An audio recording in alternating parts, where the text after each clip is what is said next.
Okay, I have a few things to say. Yeah. It's a blizzard. It's not a blizzard. It's not a blizzard. It's a snow storm. Mm-hmm. Snowy evening. And I have a few things to say about that. Okay. First of all, I have executed what I'm thinking of as a blizzard look on my face. Yeah. The eyes are white. Yeah, because you have to like take your joy where you can find it. Yeah. So I have like kind of a frosted, it's like a pale blue. No, it's nice. Under my eyes and some glitter, and I went some more silver glitter. Yeah. I didn't have that much silver glitter, so I couldn't execute it to the full extent. But this isn't full.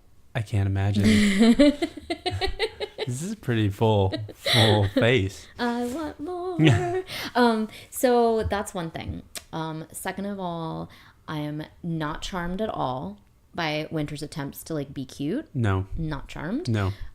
Totally. It was just like walking around in like the pristine, beautiful, quiet snow of Park Slope. It's sparkling. The flakes are coming down, and like my internal monologue was just like, "Fuck this, fuck this, fuck this." So I'm not charmed. The other thing is that I am really, as I was walking here, other than that sort of mantra, I just really want a blizzard boo. I'm taking applications, and I feel like this is like a corollary of your thing, where it's like people of our generation basically like learned what an idealized relationship is from watching Dirty Dancing. Mm-hmm. So your whole corollary to like the ideal romantic scenario being a screened-in porch while it's raining and the record player is on. And, that's true love. Making whoopee in the rain. Yeah. The corollary to that is the blizzard boo. The blizzard boo, yeah. Well, we're not in blizzard conditions, so yet. Right. So there's still time for me. But there will be inevitably a winter storm. Mm-hmm. So you have a month or so to get my affairs in order. Literally. Somebody who's in walking distance. Mm-hmm. Ideally. Yeah. This is Don't Think Twice, an unfiltered podcast where we trust our instincts and learn that life is only as good as the company you keep. So we caught a B train. We actually got to the movie theater a little before the original time we projected. Mm-hmm. So, and then so everything was fine. So we were walking up the escalator. Well, it keeps going. We walk up the escalator and then just like, let's duck into Target to get some Twizzlers. Mm-hmm. So we're fine. Mm-hmm. We make it into the movie theater. But by the time we make it into the movie theater, I have become a nervous wreck. So nervous that we are going to be late, even though we're not late. And this is what's worse. Okay, so we go in and we saw Star Wars. This is the day that it opened, so it's very popular. The movie theater crowded, was sold out. Right. We walk in, but where the movie theater that we went to has assigned seats. So we go to our seat, and the guy next to me is like, clear that he wants to watch. Well, I say clear that he wants to watch the previews, but this is like in Andrew's head has determined that this guy's body language makes it clear that he wants to watch the previews. I have no evidence. You don't know his life. He didn't tell me that he wanted to watch movies. So then I'm like trying to like unpack and sit down as quickly as possible and as like quietly as possible. But I also have to pee. But there was a line. This is like the most stressful fun activity ever. It's like you were late to college or something. Like I know. And so on the way in, I'm like, I'm going to go to the restroom. But then there was a line out the door of the restroom. I was like, I can't do that because there's a sign that says once the movie starts, they close the door. And what does that mean? Once the movie starts or once the preview starts? I don't know what the rules are. God. I can't see. So I need to go into the theater first. And then Jed's like, I also need to pee. But I'll go into the movie theater while you go to the bathroom. But when I saw the line, then it was like, well, what if it takes forever and he has to pee and I don't have to pee as much? And then like the movie starts and he can't pee. Right. You've had a rough day. I'm glad that we're here. And I'm glad that we're having a glass of wine to unwind. And then I profusely apologized to Jed for being so like anxious. Just a brief aside, it did make me fall into this wormhole when I got home earlier about galaxies and solar systems. So do you know how many potential livable planets there are just in our galaxy? You know what? this is very weird, but yes, I do, because Billions. I Billions of planets who are positioned as close and not too far away from another star as Earth is. Billions. 11 billion and even more. That means every person on planet Earth could have their own planet. right. Yes. That's amazing. And then some. I want my own planet. Yeah. The reason I know I have some sense of that is because I just went to the planetarium show. Oh, week. that's right. That's right. That's a nice little dovetail. Like a whole thing about the cosmos and like how much of the cosmos we've mapped out and like the parts that we haven't and like, you know, how far away, you know. And the thing is, like, I don't really like astrophysics and like cosmology. Because it makes you feel so insignificant. And I'm such a narcissist that I can't tolerate the idea that like the world is like bigger than me. Yeah. That's actually true. I joke about it, but it makes me actually really feel anxious in the same way, though, obviously much bigger scale, but in the same way as like snorkeling is something that I think is really awesome. No, hear me out here. Is that like I think it's really fun, but sometimes when I think about it, it like stresses me out that like there's like all the air is going through the one hole. No, my God, no. Oh, because that stresses me out. That doesn't stress me out. I mean, it's like a really rudimentary tool that works, like the breathing tube. What stresses you out? No, the whole world, that under the like sea. A whole world that like I have no role in, and that like, you know, that in fact like that cares nothing about you. That cares nothing about me. Like this is I know you're looking at me like this, but this is why I'm telling you the story is because I'm literally that much of a narcissist that I'm like, oh my God, this makes me feel so insignificant. Yeah. I don't like it, and then I have to like pull my head out of the water. Well, I can't follow you on snorkeling, but I will follow you on the solar system. Yeah, no, it's a lot. I mean, obviously it's totally different scale. Like, you know, we're talking about like things that are 10 billion light years away, and like, you know, like supernovas and shit. So these things are crazy. It's crazy. Yeah, I mean, it's all interesting, and it's like the space show is very pretty at the planetarium, but it was like, oh my god, I need to like. I know. That's what I think every time when I was looking up these things, and like, you know, because in Star Wars, I'll make this quick, but in Star Wars, you know, they're in the galaxy far, far away, but then they're like using light speed to go to different planets, especially things on like the outer rim and whatever. So then I was like, well, really, is that possible? Like, if we were in our solar system. Like, could we get to Pluto on light speed? And I looked it up, and you know what? We could. It would take take days. It would take less than a year. Yeah, well, that's just in our solar system. I know. Yeah. But then, like, there are solar systems. Like there's our Milky galaxy, Way. right? So the solar system sits inside the Milky inside the galaxy. Inside the galaxy. And then there's like all like a zillion and there are galaxies that are like millions of light years wide. Yeah. Yeah, and there's in our ones that solar system, the farthest you can away get from the things that sun we've to seen Pluto are in like like a year. 11 billion, 10 billion light years away. That's how, like, I think that's about as far away shit and as we've mapped seen. hundreds of billions of stars. Yeah, correct. Anyway, see, we're getting into this again, and I just want to like maybe like we focus all more are on myself. insignificant. Yeah. So we can pull it in. Can we bring it back down a little bit? You know what I want to talk about? You know what I think we'll bring it back down? Yes. That is something that's universal, but also of the Earth. Shenyun. Oh, yes. I have been, as you know, dying to tell you about Shenyun. Yeah. I mean, you know about Shenyun. Everybody knows about Shenyun. Let's set the stage a little bit. Yeah, I think we need to back up just a little bit. Just in case anyone is not aware of their surroundings and just doesn't know. And like, in case you've never read a promotional poster taped to basically any surface in America. I mean, maybe globally. I don't even know. Right. But every single, this is not just New York City. Maybe intergalactically, for all we know. In New York City and beyond. But let's start with New York City. Every single bodega, every single coffee shop, every single storefront has either a Shenyun poster, yes, taped to the window, or a little brochure stand somewhere, or inside of it, or both, to a board or something. Yes. So if you haven't been aware of it in the past, take a look around you, and you will start seeing it everywhere. Now, once you notice it, you will see it everywhere. Yeah. Everywhere. Year round. Every neighborhood. Mm-hmm. Every neighborhood. No matter where you go. I'm sure that these flyers are in Brownsville. Like, they're everywhere. not just New York City. They're in Seattle. They're in Portland. I was recently in Portland. They're in Cleveland. They're everywhere. So, who is Shenyang? What is Shenyang? So Shenyang, it appear. They also have TV commercials. It appears to be like the river dance of China. Like I think that's exactly what it is. It's like a cultural extravaganza, and like in New York, they're doing it at Lincoln Center for like 2-week run, and then it goes to Jersey for a little bit, just across the river, and then it goes to Connecticut for a little bit. So tri-state area covered, and that's like just 1 month, right?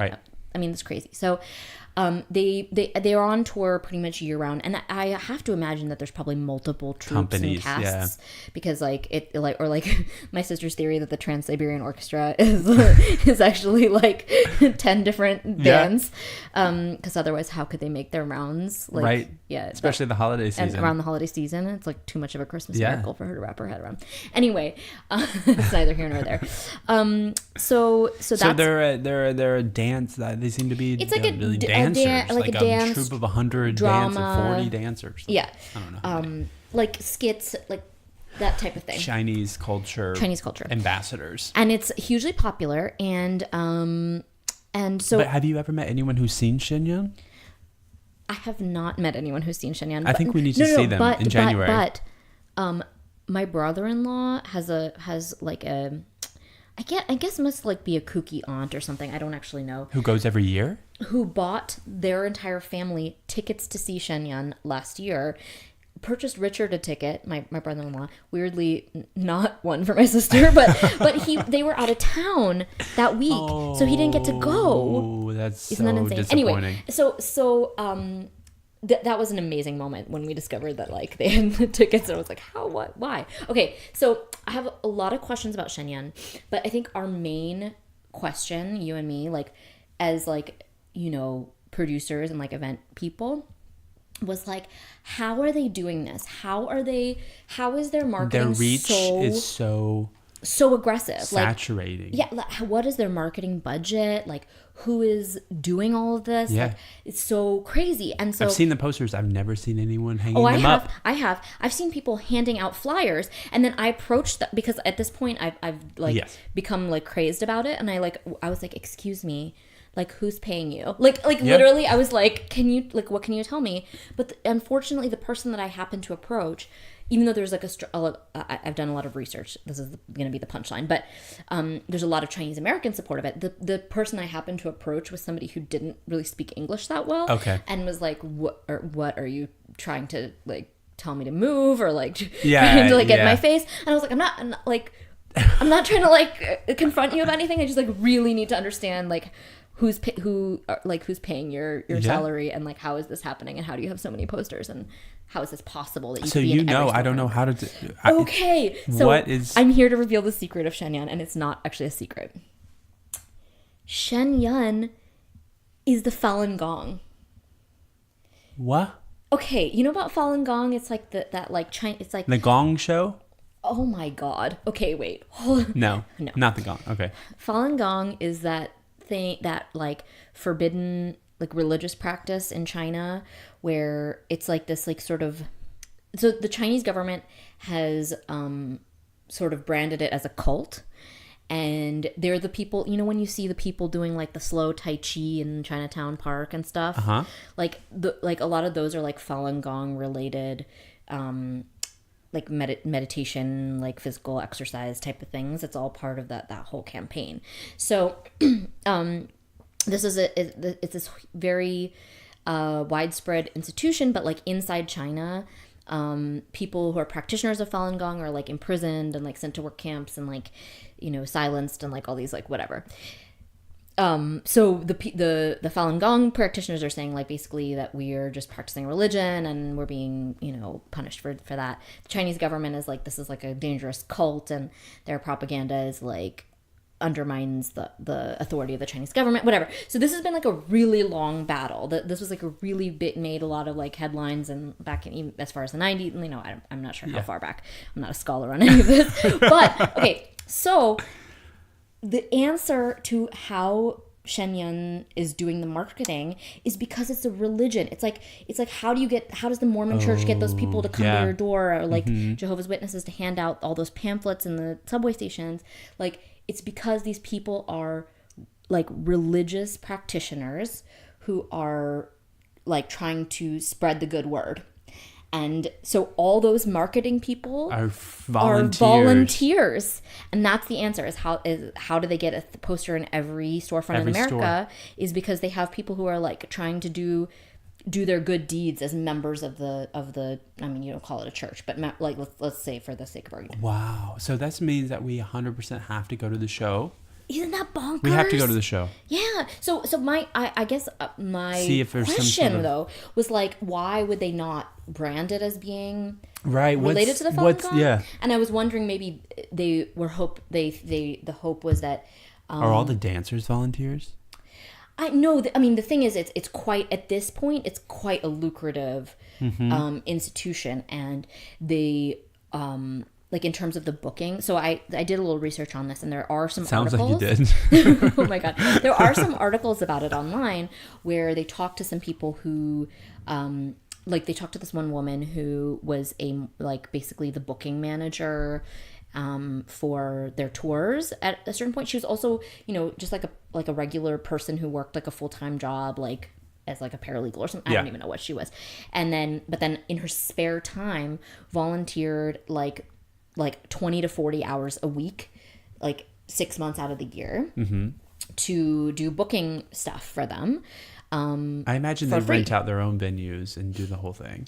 Yeah. I'm sure they do. Well, I don't know, actually. It's at this point, like, but because she was saying that, like, at first it was like a huge like labor to get get in places and be able to get access to places. And now it's such a revenue generating thing that I'm sure that presenters are probably partnering with them. Would present it, yeah. Because it is hugely, hugely profitable, and it sells itself, basically. So you just put it in there and... Wow. Yeah. And so they change up the show every now and then. Right. Of what it's presenting, but it's basically like a history of like Chinese culture from the perspective of the Falun Gong, like mind, whatever, their philosophy or their interpretation of it.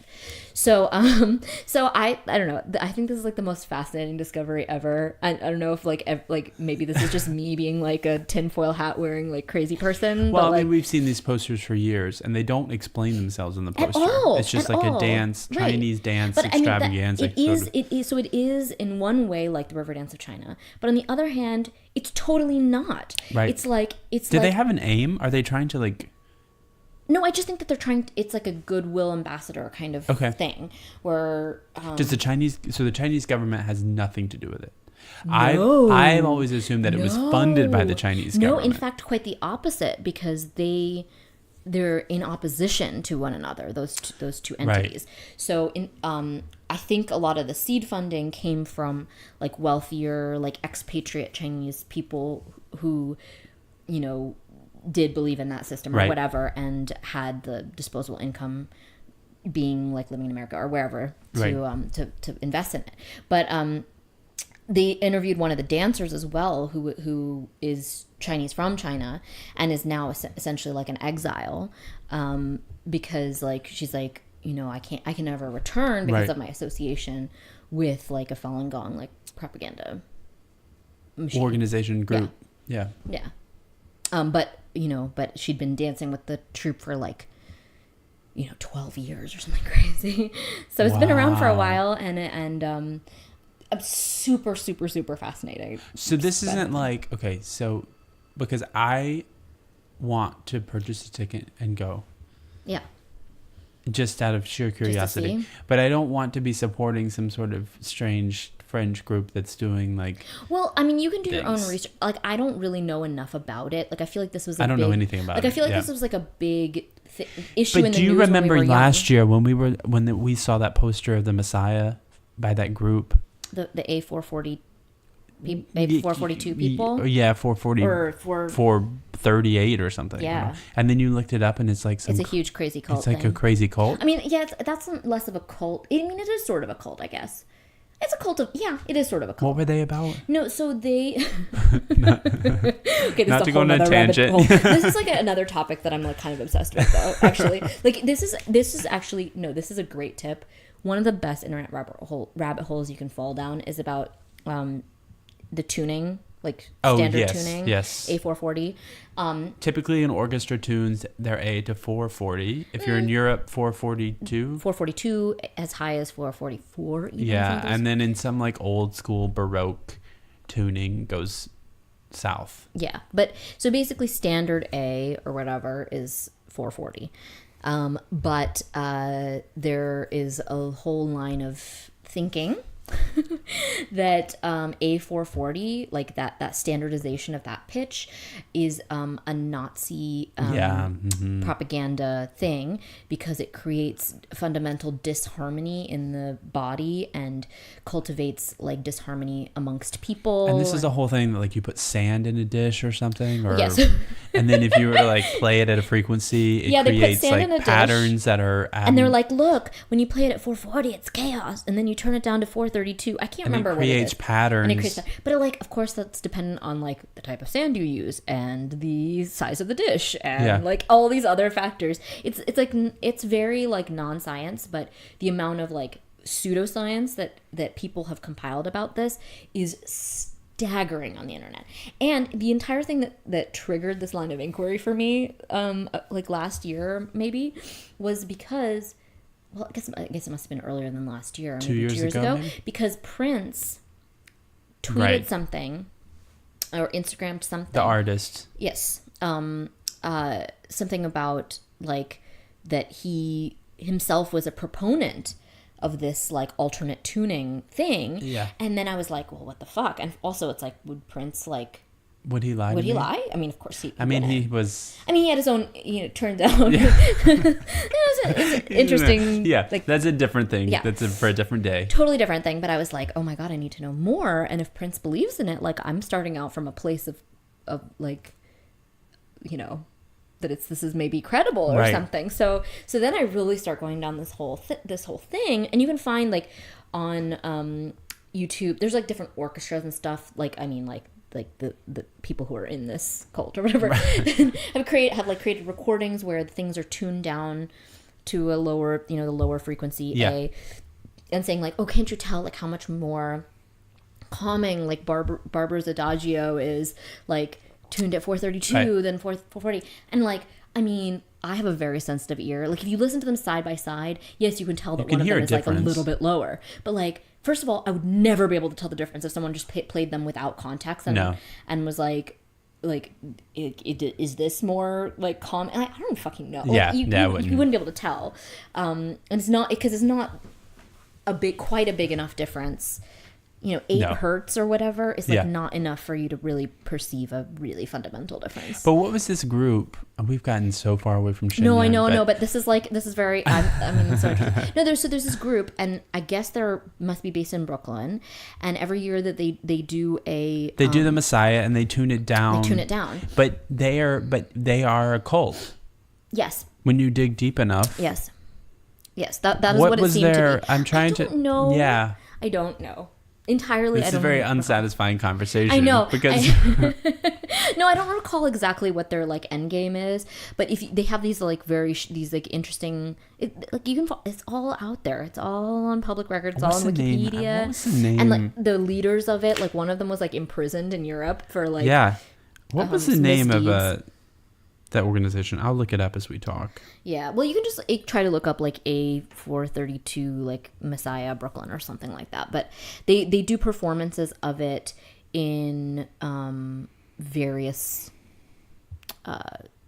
like places. I don't think the Brooklyn performance is the only time that it happens. Yeah, it's sort of like a project to sort of proselytize across. Ugh, it really annoys me that I can't find it, but well, maybe we'll take a little break, and then if we can find it, we'll report back.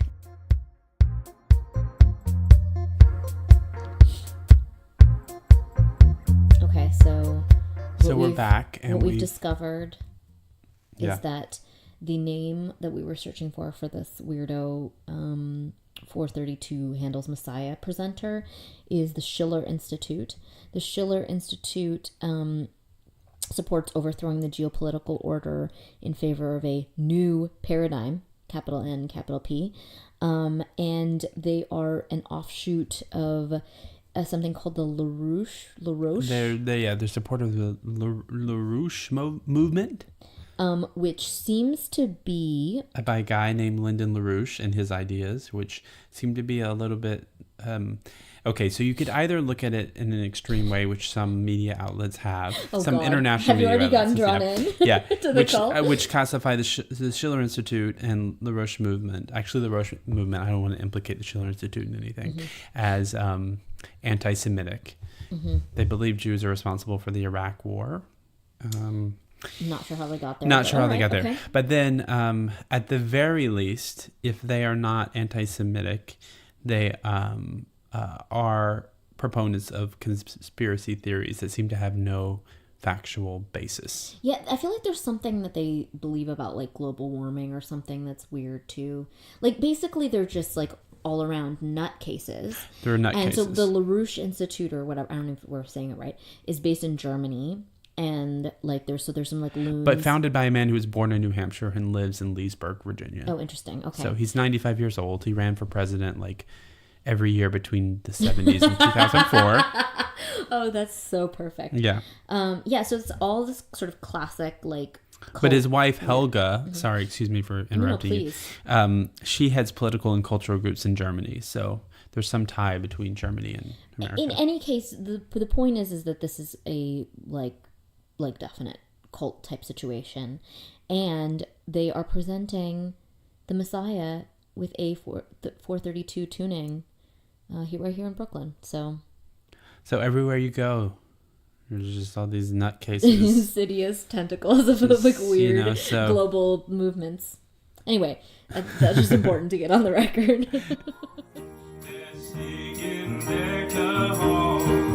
But it's not like Christmas at all. I remember when you were here, and all the time we had last year. Smile, lights on the tree.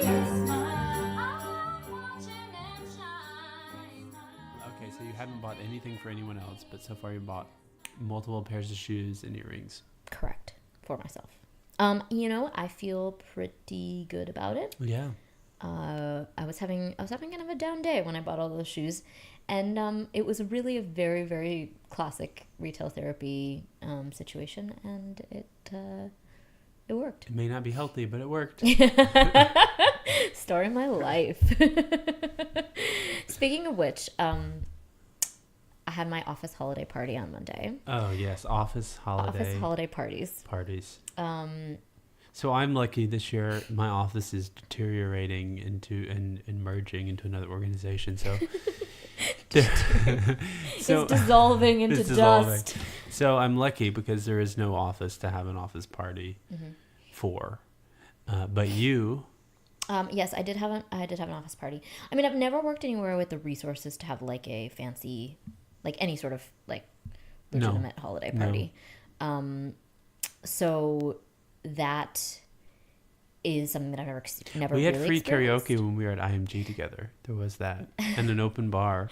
They did pay for alcohol, which is something that I haven't experienced ever since then. Yeah, and we took full advantage. We did. Now that that was a memorable. Maybe we should talk about office parties past. Yeah, I was thinking that's kind of where I was heading. So this year was unique for me in that not unique, but it was a little different for me in that so I work a day job. This is an office party for basically a day job that I work, and like I feel like I have to really hold up no illusions about who I am and. Have my coworkers think any type of way about me, which is very liberating. Yeah. So I could just feel like I just talk about anything and, not really, try to, you know what I'm saying? There's no decorum no that needs to be upheld. Exactly. No, you don't need to. I'm not impressing anybody. I'm No. not advancing anywhere. I'm not doing anything like that. No politicking. So. Yeah, so like they can all think that I'm like a sloppy trash person because I mean on baseline With the evidence they have in front of them. You know. Right. And the thing is, like, they I think, I don't know, but I wonder whether they maybe have this impression that I'm, like, you know, more of a working artist outside of the confines of their knowledge of me. So the whole sloppy trash person thing sort of adds a little bit to that persona, if nothing else. So so that was kind of great. But yeah, we've had some office parties together. So the karaoke extravaganza was. Yeah, I guess that's the only one we ever had together. Is that right? Uh-huh. You weren't at. Oh, that's right. Yeah. Your time there was brief. My time there was brief and glorious. 11 months. Yeah, I think that was. I think I had two holiday parties, maybe three. You might have had three. I might have had three. But yeah, the first year I told the boss of the entire this was the first one, but that the boss of basically the entire division that I couldn't imagine how anyone could be married to a Republican, which she is. And she was like really offended by it, but I was like, ha ha ha, I could never do that shit. And then I like went to go leave and I grabbed a black leather jacket and then I walked out onto the street and then put my hand in the pocket and then like pulled out like a pack of cigarettes. And I was like, that's so weird. I don't smoke. And then it turned out that I had put on somebody's black leather jacket, and it was like a man's jacket. It was like like 5 sizes too big. I just hadn't realized it. I had to go like march back into the bar and like search for mine that was like on the floor. That was the first year. Plant. Yeah. So then I followed up that performance with something even more glorious, which you experienced. Oh yes. That it was their mistake for having an open bar. So first of all, at an office holiday party, any open bar situation, but particularly when it's on somebody's dime and maybe you want to like kind of wring the most value out of the situation, and so you plan, right? You plan for an open bar. You have to plot your drinks out in a very, I think, in an advanced planning kind of way. Yeah. Okay. Well, this is my rule. First of all, no mixers. Mixers are cheap. Mm-hmm. They're fluff. Mm-hmm. They're the fluff. So you got an open bar. You just go straight up. Whatever liquor of choice. These are some great tips. People are gonna maintain their jobs. They're gonna maintain their relationships. I absolutely agree. Otherwise, you're gonna get like a whole bunch of soda water. And you order 2 at a time. Everyone knows that. You order 2 at a time. Mm-hmm. Yeah, because you're getting one for your friend. Yeah. Well, you order 2 and they're like, oh, we only do one. They go, yeah. I'm just getting one from she's in the bathroom. She's like, yeah. I mean, you're just being courteous, right? And then you walk over and you put it down on the table for right. And if they're like, so I'm not saying I've done this before, but I'm not saying I haven't. If they're resistant the first time you go and ask for 2 because they think it's for you, then the second time you go back and ask for 2, you ask for 2 different things, and they don't even bat an eye. Okay, that's great. That's good. Which also means that you have to switch drinks, though. You do. A danger in and of itself. But you say like dark liquor to dark liquor or something. Yeah. Okay. I mean, but this party occurred before we had crossed the barrier, that invisible but true barrier of when we were able to switch alcohols without much repercussion. But so I sort of had planned out, to the extent that a trash person can, a 2-hour open bar situation, and then we are nearing the end, and I feel like I've made very, very good use of like I've planned it out really perfectly, and then somebody gets on the mic and is like, we're extending the open bar by another hour or whatever, and so then it was like, oh God, okay, so then that's when I think that was really the clincher of when things we were in our mid-20s. Working jobs that we hated. And we were surrounded by people who we didn't like and also didn't like us. Oh yeah. I mean, there was a lot of mutual hatred in the room. Distaste. Yeah, and then get all those people, and consider that these are all music industry people, into a small room to do karaoke together. It was terrible. Nightmare scenario. They're singing they're singing like Billy Joel and then like harmonizing to it. Oh God. It's like my worst nightmare. Yeah. Billy Joel in a karaoke room. With people who are taking it very HR seriously. person. Very seriously. Yeah, taking the third. Oh, yeah. Taking the people plugging third. one ear so that they can really It was like. bad. "Ah, And then we went to dinner with some people afterwards. I don't know if you remember this. No, so a few things happened. One of them was that I chose to sing Beyonce while I was in this state because, like, what kind of hubris causes a person to be like, I'm just gonna like take this mic and solo to Beyonce in front of this room, a very hostile room, by the way. So that was one thing that happened. Yes, no, we did go out a for room burger. of people who make their living by judging singers. Correct. Yeah, absolutely. Yeah. It was a stellar move on my part. Then I don't even like karaoke, as you know. Yeah, no, we did go out to dinner. We went out to dinner, and all I remember of dinner was sitting across from one of the heads of the vocal division. And, you know, having too much to drink, I just decided to tell him that I didn't like any of the artists that he signed to the agency. Oh. Yeah. And then he's like, oh, really? Tell me why. And then... And you were like, said, let me tell you something. I didn't think this, and I think that. It was so sad. It was like real stupid. I mean, fortunately, of all the people there, he had a sense of humor and was actually someone who wasn't a terrible person. So that's such a like amazing like 25-year-old like conservatory graduate thing to do, is to be like, well, actually, you know, her voice is gonna run out. Yeah. It was so, she won't be able to fill those opera It was halls one of forever. those things. Yeah. No, a couple things that I remember is that one, you were talking to somebody who had maybe a bit of a reputation for being a little bit predatory towards younger staff members or something like that. Oh yeah. And then, but you were having like a perfectly normal like professional conversation with somebody, and then I just walked up to you and in full voice just said, do you need to be saved right now? And you were like, please walk away. I didn't even really know you that well at this point. No. We'd known each other for maybe like a month or two. Yeah. Right? Mm-hmm.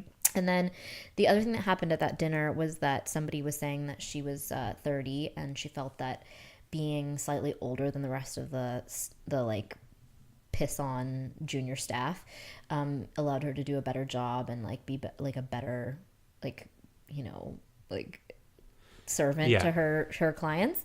And then I turned to you and said in full voice and like in full voice like, if I'm still doing this job when I'm 30, I want you to just kill me. Yeah, that was a real textbook example of how not to be as people. How not to be as people, absolutely. And how not to be at a Christmas party. So the moral of the story is if you have to go to a Christmas party, so everything we've said about dominating the open bar stands, except if you have to go to a party, whether it's a business party or otherwise, of people you can't stand and or can't stand you, it's probably best just to stay with the seltzer. Oh yeah. Well, no, I disagree. I disagree with that. I just think that you got to keep the talk small. Keep the small talk. Like, don't go beyond small talk level. Don't say anything that you actually think about anything. I don't have faith Stick in to myself neutral. that when I like had to be Too much of a hater. like, and you know what? I'll tell you something else. think I'm gonna just take this opportunity. That's a very inappropriate place. This inappropriate opportunity to grandstand about the choices that you've made in your life. Yeah, no, definitely don't do that. No. Well, so that was the sloppiest Christmas party experience I've ever had. I think that's true for me too. But it's not like Christmas at all. I remember when you were here, and all the fun we had last year. Christmas, there was a way. Christmas, I hold back these tears. Christmas, this Christmas day. Christmas, baby, please come home. 'Tis the season. There's a lot of get-togethers that are happening, whether they're holiday related. I guess they're all holiday related, but you need a good playlist for these parties. And now all the parties are not going to be just Christmas songs on repeat, or at least I don't think they should be. So I want to know, and I want to talk about what the science of making a good playlist. Oh, okay. All right. Because there are different needs for different situations. And you and I have put together many a playlist for different situations. And I think Quite expertly, if I may say there are so. certain qualities that you need in a playlist, and you need to decide. Well, before I go any further, I just kind of want to hear your thoughts about the whole thing. But I Sounds know, like you have a thesis ready to deliver. I know. I have a few thoughts. Tips and tricks. Yeah, Okay. tips Well, and tricks. I would say that in the holiday vein, I want to reiterate what you just said, which is that if you're making a playlist for a holiday party, do not, please resist the temptation to make it all holiday songs. Yes. That becomes like white noise. There's nothing that's more pleasing than when you have a nice mix of like regular music, and then when a holiday song comes on, it feels much more like ooh, you know.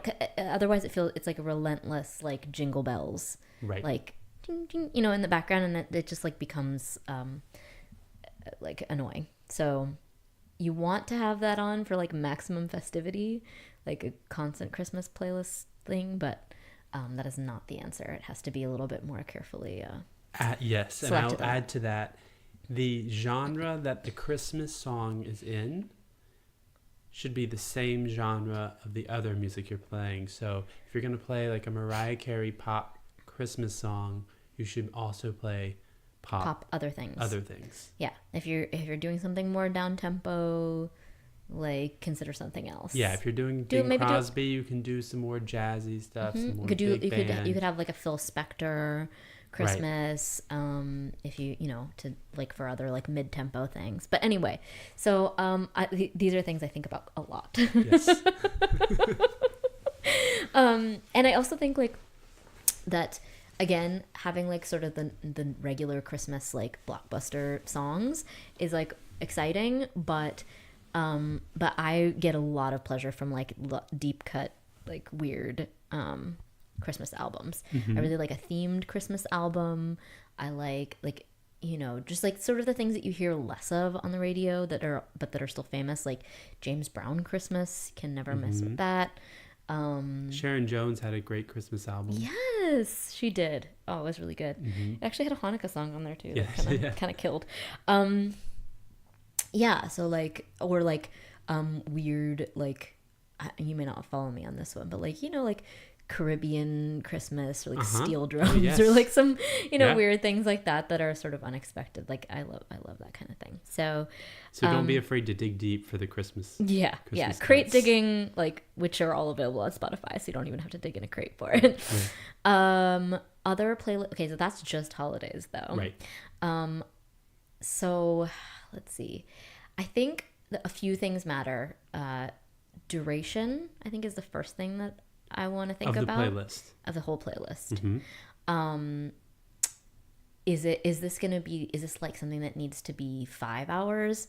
Is it something that needs to be like a nice tight 2 hours?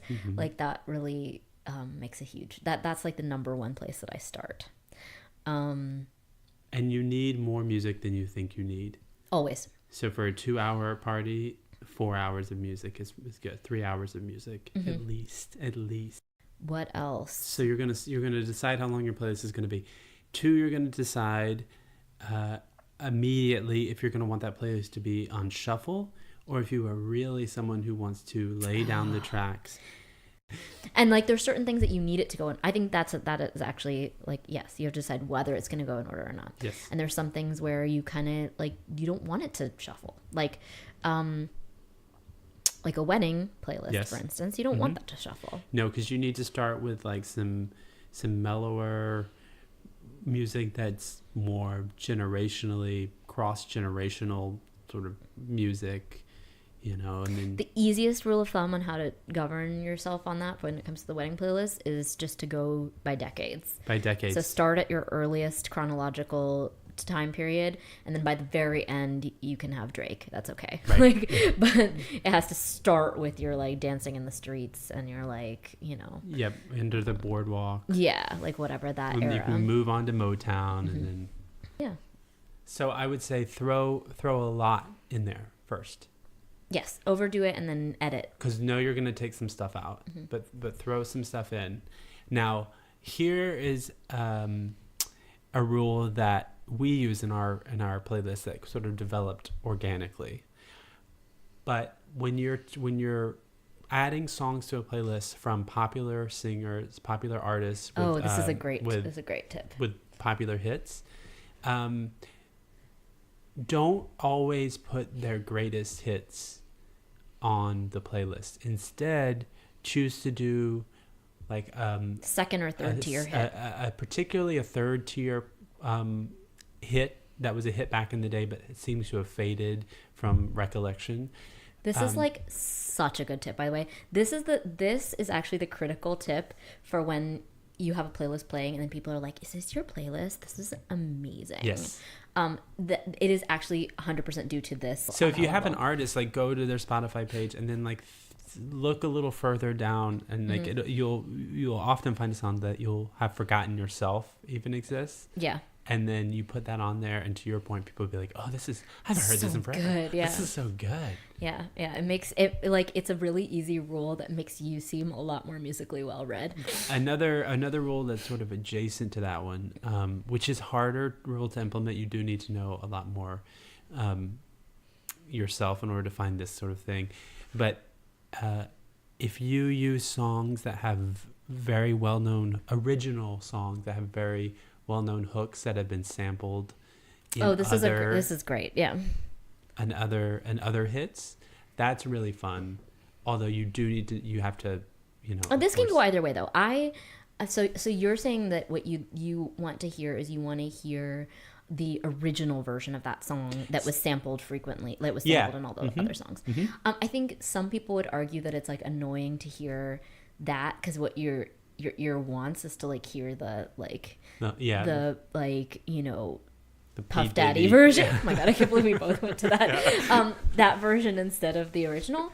But I actually do agree with you that I like that. You did that for a wedding playlist that we were asked to put together earlier this year, where it was like it was some like disco song that had been very, very famously reappropriated, and I can't remember exactly what song it was, but yeah, it was nice to hear like the 7-minute disco cut of the like thing that was sampled in the like 90s rap song. Yeah.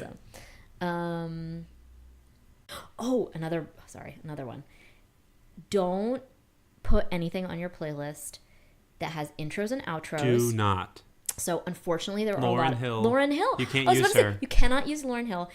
Some Outcast is very difficult to use because they have like long outros and skits and stuff that are tagged on, which is very. Erykah Badu can be hard to use in some places. Jill Scott can be hard to use. Yeah, so if there's like a spoken thing, like whatever, like at the end, and like some, that's very annoying when you hear that on the playlist.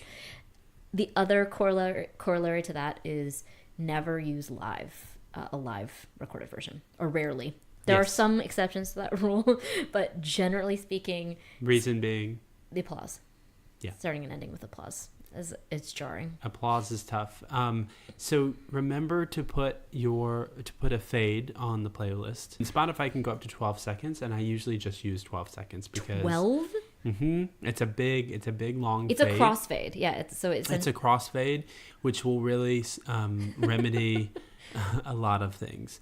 But unfortunately, spoken intros and outros are often longer than 12 seconds. So if you have a very short one, you might be able to get away with it through the crossfade. But definitely turn that on.